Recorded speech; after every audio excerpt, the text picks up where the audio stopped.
নমস্কার বন্ধুরা, শ্রুতির তরফ থেকে সুজাতা আজকে আপনাদের সামনে যে গল্পটা পাঠ করে শোনাবে সেটি লিখেছেন আশাপূর্ণা দেবী। গল্পটির নাম ছেলেটা আর লোকটা। আসলে মায়ের সাথে সন্তানের সম্পর্ক একটা অদ্ভুত রসায়ন। কখনো মা সেখানে সন্তানের অন্যায় আবদারকে প্রশ্রয় দেয়, আবার কখনো সন্তানকে বাঁচানোর জন্য সে অন্যের কাছে অনেক রকম মন গড়া গল্পও তুলে ধরে। সন্তান কিন্তু জানতেও পারে না যে তার এইটা ঠিক হচ্ছে না ভুল হচ্ছে। জানতে তখনই পারে যখন সেই মা নামক ছায়াটা আর থাকে না। তখন সে বুঝতে পারে তার কোন আবদারগুলো ন্যায্য ছিল আর কোনটা নয়। এমনই এক টানাপোড়েনের গল্প নিয়ে আজকে হাজির হলাম। শুনুন, কেমন লাগলো জানাবেন। ছেলেটা আর লোকটা। স্কুল বাস থেকে বাড়ির সামনে লাফিয়ে নেমে পড়েই জিনিসটাকে দেখতে পেল ছেলেটা। একবার থমকে দাঁড়ালো, বাড়ির দিকে তাকালো, দেখলো সময় অনুযায়ী দরজাটা মা আগে থেকেই খুলে রেখেছে। বাঁচা গেল। ঝপ করে জিনিসটাকে দু হাতে সাপটে তুলে নিল। স্কুল ইউনিফর্মের দুধ সাদা শার্ট আর লাল টুকটুকে টাই পরা বুকের ওপর চেপে ধরে ভেতরে ঢুকে এসে পরিত্রাহী চেঁচিয়ে উঠল, মা মা, শিগগিরি, কুইক কুইক। মা এসে খাবে বলে ছেলে রান্না করছিল। ডাক শুনে চমকে ছুটে চলে এলো রান্নাঘর থেকে। মা তো থমকে দাঁড়িয়ে পড়ল। ছেলেটা চেঁচিয়ে উঠল, মা শিগগিরি একটু গরম দুধ নিয়ে এসো তো, কুইক, না হইলে এ মরে যাবে, ছুটে যাও। মা কিন্তু ছুটতে গেল না। ডান হাতটা গালে ঠেকিয়ে ঘেন্না আর হতাশ গলায় বলে উঠল, এ রামচন্দ্র, ছি ছি ছি, এই কাদা মাখা কুকুর ছানাটাকে তুই, উফ, ওরে বাবা রে, জামাটার কি দশা করলি, আজই তো ধোপ ভাঙা। ছেলেটা প্রায় রক্ত চোখে চেঁচিয়ে উঠল, বলছি শিগগিরই একটু দুধ গরম করে আনো, আর এখন জামা কাপড় করা হচ্ছে, এ বাচ্চারা মরে গেলে কি খুব ভালো হবে? মা তবু নড়ল না। এইবারে তখন ছেলেটি সেই সব দেখতে পেয়ে বলল, এখনো সেই কুকুরছানা নিয়েই পড়ে আছে, আর এখন যদি ও মরে যায় তখন কি হবে?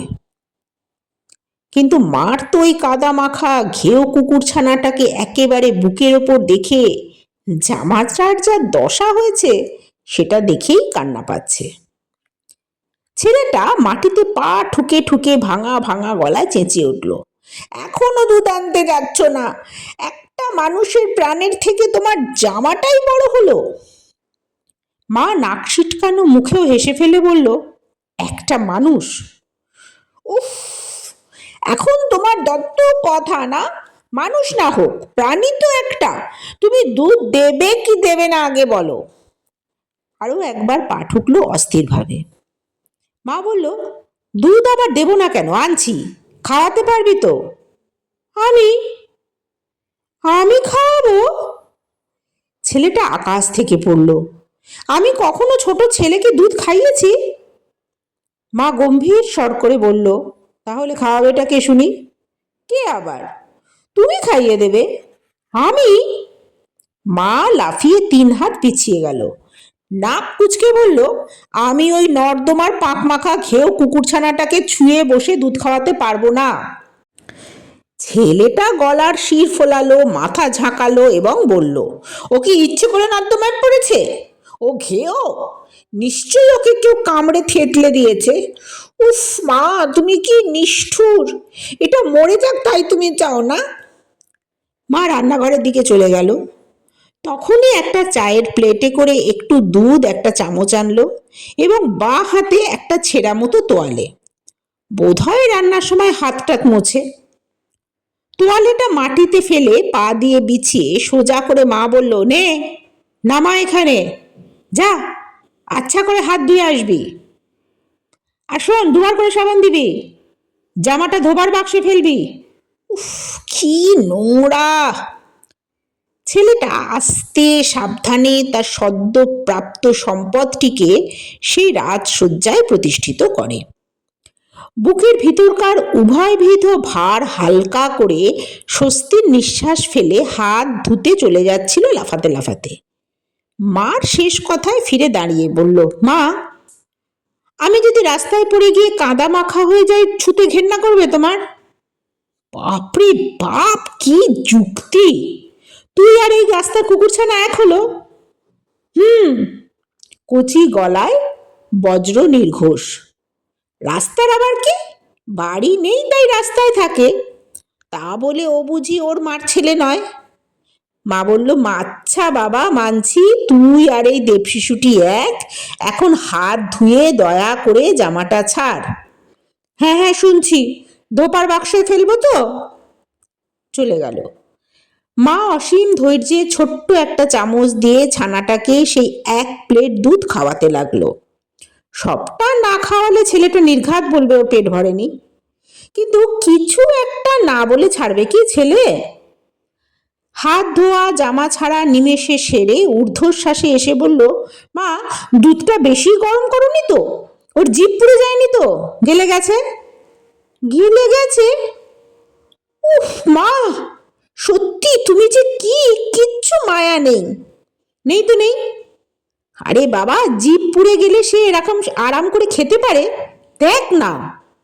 ছেলেটা সেই ধুলোর মেঝে থেবড়ি খেয়ে বসে হুমড়ি পড়ে যা দেখলো, তাতে তার সব দাঁত কটা বেরিয়ে পড়ল।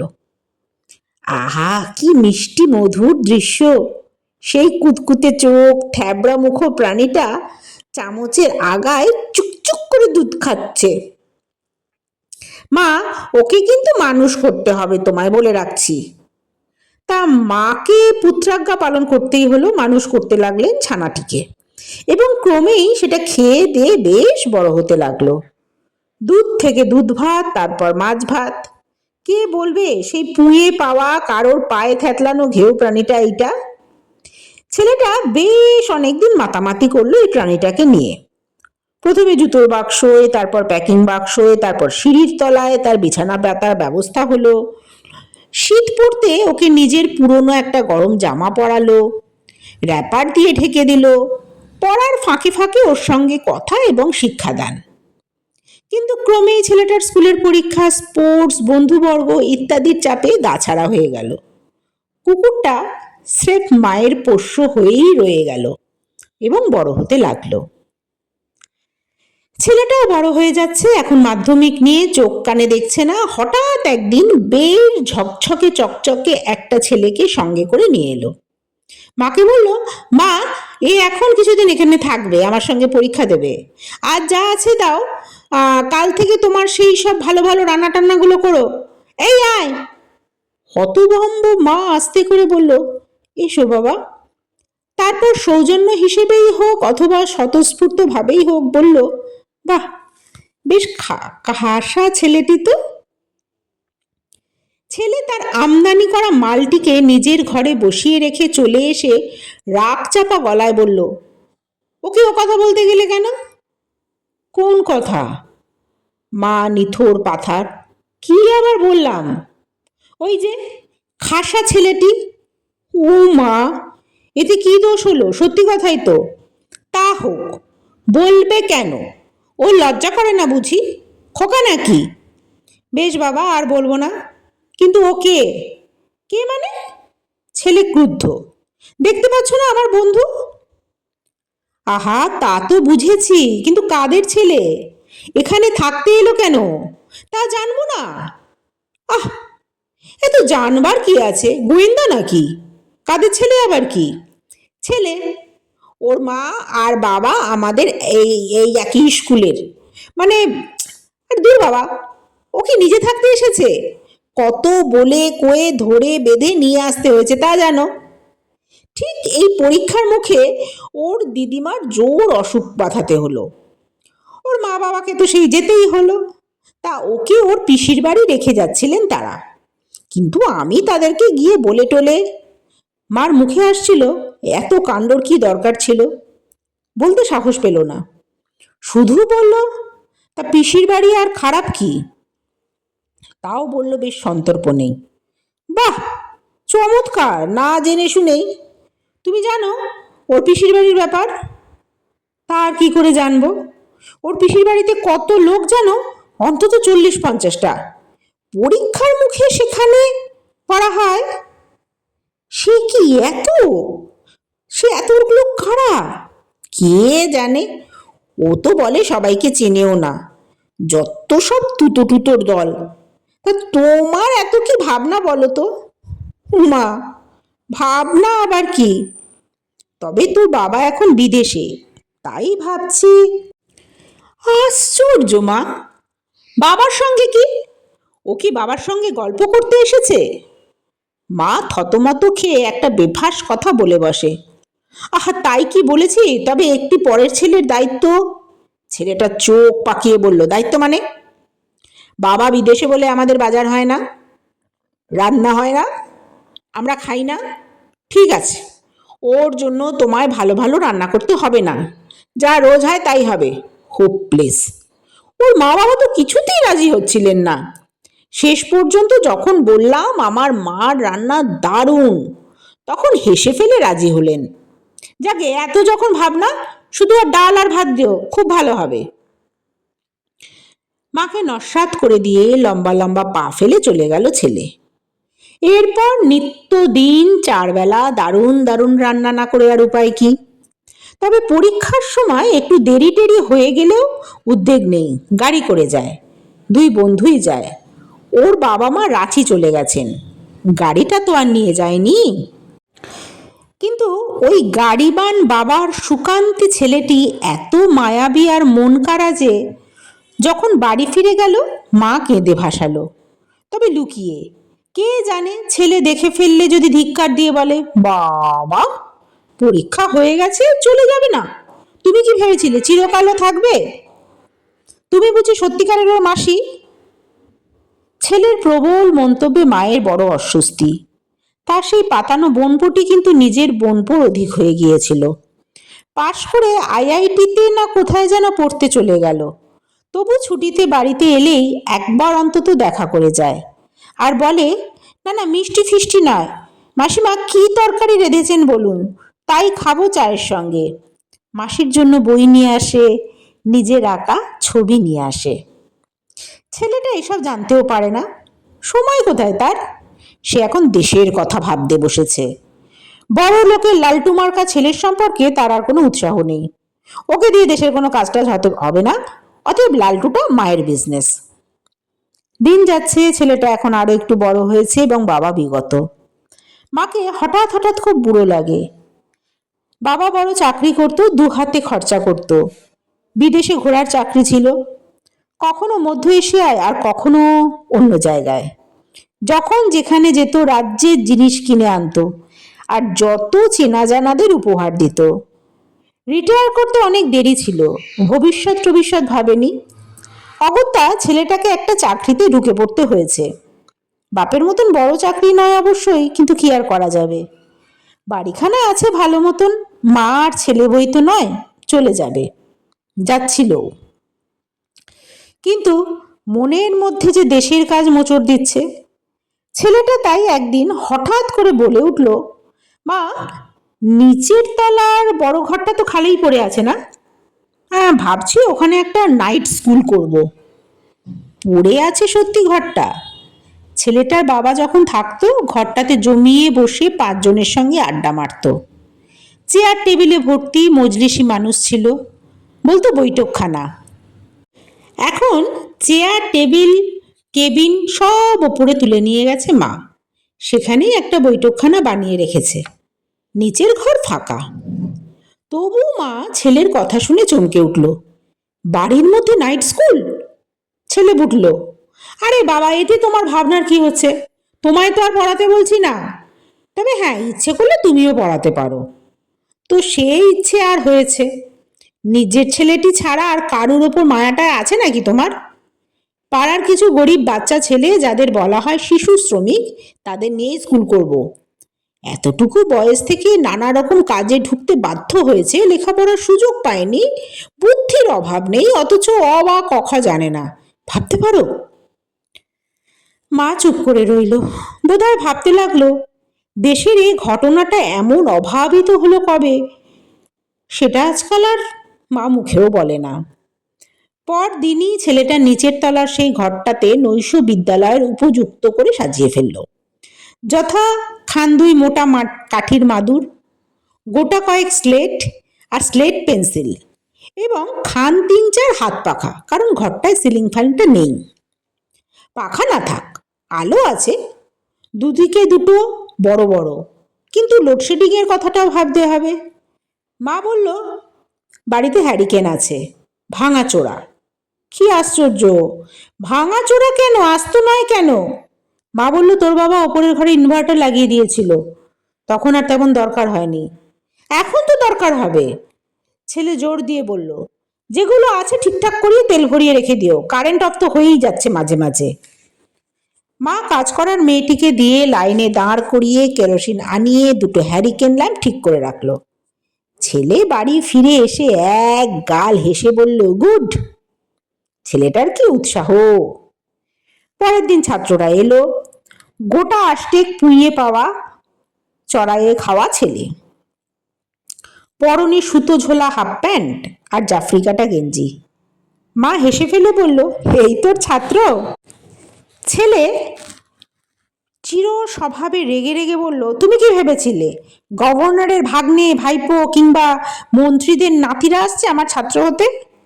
তারপর বলল, মা জানো, ছেলেগুলো সারাদিন খাটে অথচ ভালো করে খেতে পায় না, এদের জন্য। কিন্তু মা বলল, এরা কারা? কে আবার? বললাম না, শিশু শ্রমিক। কেউ চায়ের দোকানে, কেউ পানের দোকানে, কেউ দুধের ডিপোয়, কেউ বা কাপড়ের দোকানে ঝাড়ু দেওয়ার কাজ করে। তো খালি পেটে সন্ধ্যাবেলা পড়বে কি করে, সেটাই ভাবছি। আচ্ছা, রাত্রির খাওয়াটা এখানে খেয়ে নিলে?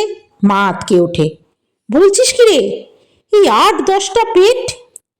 ছেলে মানকে ঘেন্না দেওয়ার গলায় বলল, মোটেই 8-10টা নয়, মাত্র 8টাই। আর আমি কি ওদের জন্য লুচি, আলুর দম, মাংস পোলাও করতে বলেছি নাকি? স্রেফ ডাল রুটি কিংবা ডাল ভাত, যা সুবিধা। মা শান্ত গলায় বলল, কোনোটাই সুবিধা হবে না বাছা, এখন আর তোর বাবার আয় নেই। ছেলে মিনতি করে তখন বলল, হয়ে যাবে মা, আমারও তো হচ্ছে, ওই তো রোগা পাকাটি চেহারা, কতই বা খাবে, পেট তো পিঠের সঙ্গে, কত ভাত ধরবে? মা বলল, অন্তত আমাদের মতন 3 জনের। বিশাল ব্যাপার হয়ে যাবে বাবা। আহ, চিরকাল ওই তোমার একটা দোষ মা, সামান্য ব্যাপারটাকে বিশাল করে ভাবো।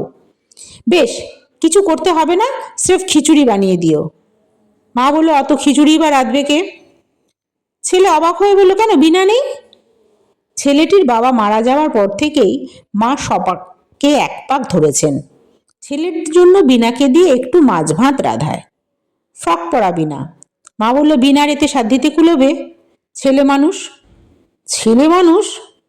ছেলেটা নিজস্ব ভঙ্গিতে রেগে ওঠে, ও ছেলে মানুষ, তার বেলায় যত মায়া, আর এই ছেলেগুলো রোগা পটকা, সারাদিন কত খাটে, ধারণা আছে তোমার? ওরা ছেলে মানুষ নয়? আচ্ছা মা, ভাবো তো, ওরা যখন শুনবে পড়ার পর এখানে পেট ভরে খেতে পাচ্ছে, কত উৎসাহ হবে ওদের। মা ম্লান হেসে বললেন, ঠিক আছে। অটে 9th স্কুলের আরও কিছু সরঞ্জাম এলো। 8টা কলাই করা থালা, 8টা মোটা কাচের গেলাস, আর একটা প্লাস্টিকের বালতি। মা রান্নাঘরে এসে খিচুড়ির হাঁড়ি নামিয়ে দেয়, বিনাকে সাহায্য করে, আর পরিবেশনের সময় তদারক করে বিনা কমটম না করে। ছেলে বড় আহ্লাদে স্কুল চালায়। কিছুদিন বড় ভালো চলল স্কুল। কোথা থেকে আরও 2-4টে ছেলে এসে জুটলো, হয়তো খিচুড়ির লোভেই। আরও 2টো বাড়ল, কিন্তু তাতে কি, 8 আর 10 তো একই কথা। ছেলেটা স্বপ্ন দেখে ক্রমশই ছাত্র সংখ্যা বাড়ছে, এ অঞ্চলের নিরক্ষরতা বিদূরিত। কিন্তু কিছুদিন পরেই দেখা গেল বর্ণ পরিচয়ের ক্লাসটা ক্রমেই গৌণ হয়ে আসছে, মুখ্য হয়ে উঠেছে খিচুড়ির ক্লাসটা। পড়তে বসলেই ওদের ঘুম পায় হাই ওঠে। অবস্থা দেখে না বলে উপায় থাকে না, যাক আজ বইপত্র সেলেট সব রেখে দাও, কাল কিন্তু বেশি করে পড়তে হবে। তারা সঙ্গে সঙ্গে চটপট থালা পেতে বসে পড়ে। মা হেসে বলে, হয়ে গেল পড়া? আচ্ছা মা, ওরা সারাদিন খাটে তা জানো তো। মা বলে, তুইও তো সারাদিন খাটিস, আবার গরু চড়াতে বসিস। ছেলে ক্ষুব্ধ গলায় বলে, মানুষের সম্পর্কে এরকম হেনস্থাভাবে কথা বলতে নেই মা, ওরা ভাগ্যদোষেই গরু। আচ্ছা বাবা, এবার থেকে ভক্তি করে কথা বলবো। কিন্তু তাতেও বিশেষ সুবিধা হলো না। বিদ্যার্থীর সংখ্যা ক্রমশই কমতে থাকলো। কারো বা ফিরতে দেরি হলে মনিব বকে, কারো বা লোকের বাড়ি খাওয়া পড়ার চাকরি হয়ে গেছে, আবার কারোর বাপ বলেছে, নেকাপড়া শিখে কোন সঙ্গে বাতি দিবি শুনি, যেতে হবে না। খিচুড়ির ব্যাপারটা কেউই ফাঁস করেনি, নিজের নিজের ঠাই আবার গিয়ে ভাগের খাওয়া খেয়েছে। কাজেই সহজেই হুকুম হলো, যেতে হবে না, যা। ছেলেগুলো ভেবে দেখলো, এক থালা খিচুড়ির বদলে সেলেটে 100 বার অ আ ক খ লেখার ওজনটা অনেক বেশি, মজুরি পোষায় না।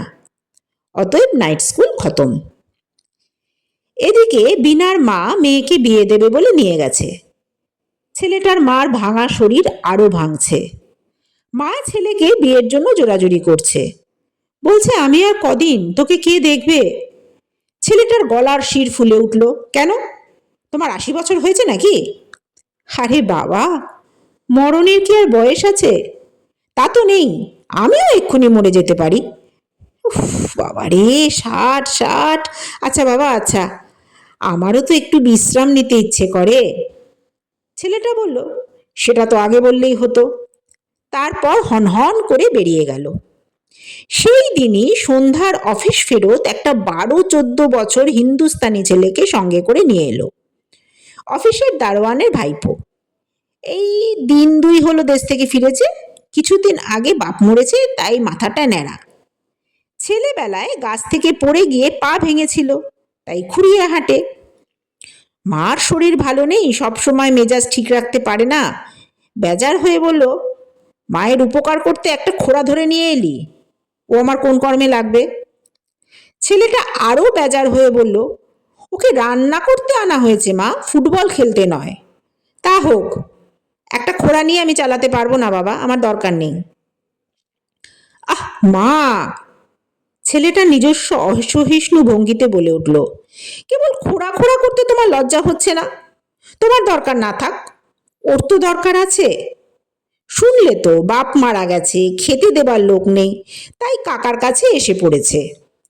মা বলল, আর কাকা ঠিক বুঝে সুঝে সেটিকে তোর ঘাড়েই চাপিয়ে দিয়েছে। আশ্চর্য, ঘাড়ে চাপানো আবার কি? ও কি বসে বসে খাবে নাকি? কাজ করেই তো খাবে। কি কাজ করবে ও? বাসন মাজা, ঘর ঝাড়ার লোক তো রয়েছে। ছেলেটা চোখ কপালে তুলে বলল, ও বেচারি ওসব করতে যাবে কেন, রান্না করবে তোমার বিশ্রামের জন্যই। রান্না? ও রান্না জানে? বাহ, জন্মেই বুঝি সবাই সবকিছু শিখে নেয়? শিখিয়ে নেবে, কিন্তু খবরদার বলে রাখছি, তুমি একটুও খাটবে না। মা বুঝলো নিস্তার নেই। অতএব সেই ছেলেটার দিকে তাকিয়ে বলল, এই, তোর নাম কি রে? মার ছেলেটা হো হো করে হেসে উঠল, নামের কি দরকার, ন্যাড়া বললেই হয়। কিন্তু বলে দিচ্ছি, ওকে দিয়ে রাঁধাবে, তোমার বিশ্রাম দরকার। পরদিন ছেলেটা খেতে খেতে চেঁচিয়ে উঠল, মা, এসব ও কি রেঁধেছে? মা মুখ টিপে হাসি গোপন করে বলল, কেন, খুব খারাপ হয়েছে বুঝি? অর্থাৎ মা অশ্বত্থামা হত কৌশলটা প্রয়োগ করলো। ছেলেটা উচ্ছ্বসিত হয়ে বলল, খারাপ মানে? দস্তুর মতো ভালো রেঁধেছে, আর তুমি একে পত্রপাঠ বিদায় করতে চাইছিলে? কিরে ন্যাড়া, কার কাছে এমন ভালো রান্না শিখেছিস রে? ন্যাড়া এক বর্ণ বাংলা জানে না, অতএব তার নামটা যে ন্যাড়া তাও জানে না, তাই বোকার মতন তাকিয়ে দাঁত বার করলো। যাক, বাঁচা গেল বলে ছেলেটা হৃষ্ট মনে অফিস চলে গেল। হৃষ্ট মনেই আছে ছেলেটা, মায়ের বিশ্রাম হচ্ছে, সংসারও দিব্য চলছে। কিন্তু হঠাৎ একদিন চির বিশ্বস্ত মা ছেলেটার সঙ্গে দারুণ বিশ্বাসঘাতকতা করে বসল। বিনা নোটিশে রাত্রের বিছানায় ঘুমিয়ে ঘুমিয়ে হৃদযন্ত্রটাকে অচল করে ফেলে দিব্যি শুয়ে থাকলো। ছেলেটাকে কিছু বলে পর্যন্ত গেল না। সকালবেলা ছেলেটা পায়ের তলার মাটি আর খুঁজে পেল না, আর সেই মাটিটার অভাবে ছেলেটা থাকলো না, কখন যেন লোকটা হয়ে গেল। খবর পেয়ে কোথা থেকে মাসি পিসির দল এসে বলল, এবার তো বাপু বিয়ে না করলেই নয়, মায়ের শ্রাদ্ধ শান্তি মিটে গেলেই। ছেলেটা অত্যন্ত অভ্যস্ত ভঙ্গিতে জোর ফলিয়ে বলল, কোনো দরকার নেই, ন্যাড়া যথেষ্ট ভালো রান্না টান্না করতে পারে, ন্যাড়াই তো সব চালায়। ন্যাড়া এতদিনে আর কিছু শিখুক না শিখুক অল্প বিস্তর বাংলা শিখেছে এবং তার ন্যাড়া মাথায় যথেষ্ট চুলও গজিয়েছে। সেই চুলগুলো খামছে ভাঙা ভাঙা বাংলায় সে যা বলল তা শুনে ছেলেটার মাথার চুল খাড়া হয়ে গেল। তার মানে কই, বলিসনি তো কোনোদিন? মাইজি বলতে না করেছিল। দেখা গেল ন্যাড়ার চা বানানো ক্ষমতা নেই। বার 4-6 খাওয়া ছাড়া আর কিছুই সে করতে শেখেনি। মাসি পিসিরই জয় হলো অতঃপর। তারা আর নিজের সংসার ছেড়ে এসে কদিন চালিয়ে যাবেন। পিসির দেওরঝি আর মাসির ভাসুরঝি দুটো ফিল্মফিগার ফটো দ্বন্দ্বযুদ্ধে নামলো এবং মাসির ক্যান্ডিডেটই বিজয়িনী হলো। পিসি রাগ করে এ বাড়িতে আসা বন্ধ করলো এবং মাসি ঘন ঘন আসতে থাকলো। লোকটা কিছুদিন দিগ্ভ্রান্তভাবে কাটাচ্ছিল। হঠাৎই একদিন আবিষ্কার করলো তার চিরচেনা পরিবেশটা যেন কখন রূপান্তর ঘটে গেছে, কেমন যেন খাপ ছাড়া লাগছে। এ আলমারিটা এ ঘরে কে আনলো? বউ সংক্ষেপে বলল, কে আর আনবে, মুটেরা ছাড়া। লোকটা বলল, কেন, ও ঘরেই তো বেশ ছিল, চিরকাল দেখে আসছি। বউ বলল, ঠিক আছে, কালই আবার মুটোটিকে সরিয়ে দেবো। লোকটা হা হা করে উঠল, না না, তা করতে হবে না। একদিন সন্ধ্যায় লোকটা বাড়ি ফিরে দেখলো ন্যাড়া নেই, মানে দরজাতেই তো বসে থাকে সারাক্ষণ। লোকটা বলল, ন্যাড়া কোথায়? দেখতেই তো পাচ্ছ নেই। আরে খোড়া মানুষ একা একা কোথায় গেল? বউ বলল, কোথায় গেল তা কি করে জানবো, যেতে বললুম, পুটলি গুছিয়ে চলে গেল। যেতে বললে? বলবো না তো কি, 4 বেলা নৈবেদ্য সাজিয়ে পুজো করে চলবো, ও কোন কর্মে লাগে? লোকটা বিজবিজ করে বলল, তাই বলে খোড়া ল্যাংড়া লোকটাকে? খোড়া ল্যাংড়া বলেই তো, জায়গা তোটা আর অনাথ আশ্রম নয়। লোকটা আরো বিজির বিজির করতে লাগলো, মার আমল থেকে রয়েছে। বউ অগ্রাহ্য ভরে বলল, তোমার মার আমল থেকে তো অনেক বোকামিই চলে আসছে দেখতে পাচ্ছি, চিরকাল তো সেটা চলতে দেওয়া যায় না। লোকটা লক্ষ্য করলো মাসির আর দেখা নেই, বলল, অনেক দিন তো মাসিকে দেখি না। বউ বলল, অত দেখবার দরকারটা কি, ঘটকালি করেছিল বলে খুড়ি ভেবেছিল এ বাড়িতে গার্জিয়ান হবে, অত আর হতে হয় না। লোকটা ক্রমশ আরো লক্ষ্য করলো খাওয়ার পাতের সেই অভ্যস্ত সমারোহটা সংক্ষিপ্ত থেকে সংক্ষিপ্ততর হতে শুরু করেছে। বলল, বাজার টাজার আর ঠিক মতো হচ্ছে না মনে হয়, কে করছে বাজার? বউ দৃঢ় স্বরে বলল, ঠিক মতোই হচ্ছে, আমি বাজার করি। তুমি?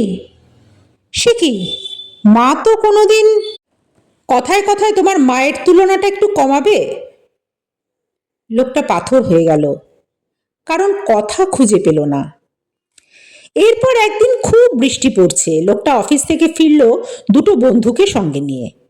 ভেতরে এসে বউকে বলল, খেলা দেখতে গিয়ে একটু ভেজা হয়ে গেছে, এরা বলল তোর বাড়ি গিয়ে হানা দিয়ে তোর বউয়ের হাতের আদা চা খাবো, তো চটপট একটু চা। বউ উলবুন ছিল, বুনতে বুনতেই বলল, ভিজে জামা বদলে ফেলো। লোকটা অসহিষ্ণু গলায় বলল, আচ্ছা সে তো হচ্ছে, তুমি চাটা তাড়াতাড়ি বেশি করে আদা দিয়ে। বউ হাতের 2 কাঠি না নামিয়েই বলল, আদা নেই। আদা নেই? লোকটা যেন অন্য গ্রহের ভাষা শুনল।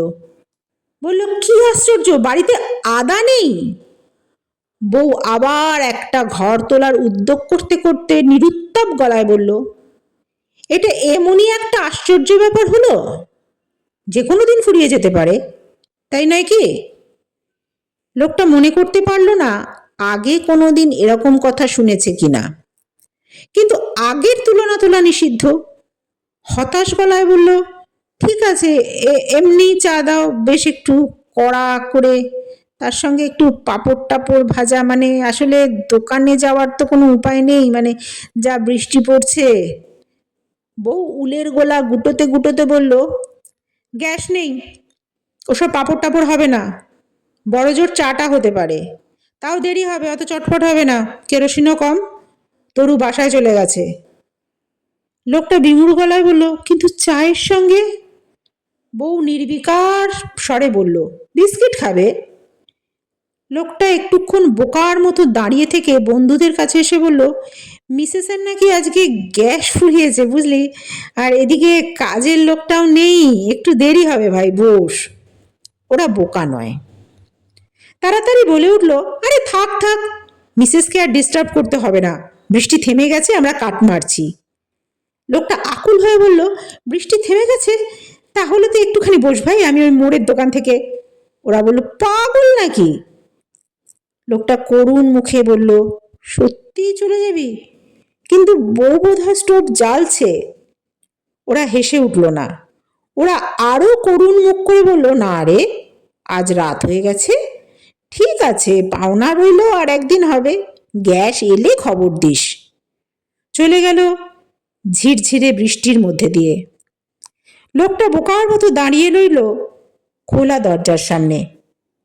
অনেকক্ষণ পরে আস্তে আস্তে দরজাটা বন্ধ করে দিল, আর ভাবতে লাগলো তার সেই চিরকালের ভেতরের জোরটা হঠাৎ যেন কোথাও চলে গেছে, কিন্তু কেন গেল? শেষ হলো আশাপূর্ণা দেবী রচিত গল্প ছেলেটা এবং লোকটা। শুনলেন, মায়ের কাছে যেসব আবদার চলে, মা না থাকলে কিন্তু সেসব আবদার মেটানোর জন্য আর কেউই থাকে না। কেমন লাগলো জানাতে ভুলবেন না।